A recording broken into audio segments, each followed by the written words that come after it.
ka plagosur me pas rrëmbyer një shtetas kosovar me nacionalitet serb. Çfarë do të thotë kjo? Sa i përket veprimeve të shtetit Serbisë, asgjë nuk është e jashtëzakonshme, nga se ata nuk është hera e parë që kanë ndërhyrë në territorin e Kosovës dhe nuk është hera e parë që edhe madje edhe kanë kidnapu pjesëtarë të komunitetit, qoftë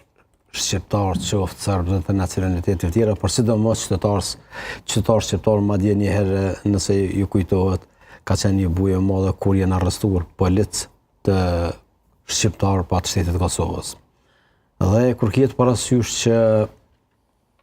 gjitha këto ngjarje, sidomos kjo e fundit ka ndodhur brenda territorit të Kosovës, madje atje thuhet për burimet e hapura, ku dihen edhe hartat, ku duket se pozita fshati ku është plagosur, madje është kidnapuar një qytetar i Republikës së Kosovës e nacionalitetit serb. Kjo përgjegjësi bie drejt për së drejti mbi KFOR-in, ku KFOR-i sipas rezolutës 1244 të Këshillit të Sigurimit ka mandatin e plot që ta ruajë sovranitetin dhe integritetin territorial të Republikës së Kosovës dhe në raste të caktuara është reaguesi i tretë, pra pas policisë të Kosovës, pas EULEX-it, pra nëse kërkohet nevoja që të vijë në ndihmë ose në asistencë, atëherë vjen edhe veprimi i KFOR-it brenda territorit të Kosovës. Mirë po, se përket kufirit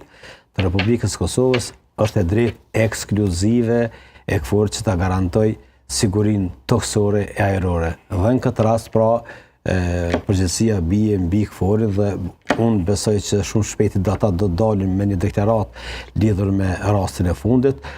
dhe deri më tani nuk kemi një deklaratë dhe unë besoj që ata do të sqarojnë dhe shpjegojnë se si është e mundur që brenda territorit të Kosovës pra të deportojnë